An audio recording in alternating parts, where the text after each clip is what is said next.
सन् 84 मा बाधा कसैले पुर्याउन पाउँदैन, पुर्याउन सक्दैन।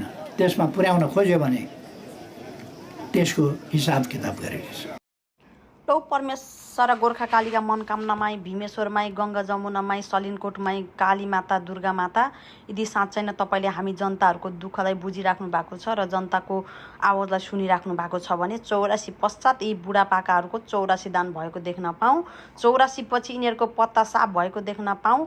यदि भेडा जनताहरू छैनन् भने 84 पछि पनि यिनीहरू राजनीतिमा आउन खोज्यो भने यिनीहरूलाई जुत्ताको माला र कालो मोसो दलेर यिनीहरूलाई लखेटेको देख्न परोस्।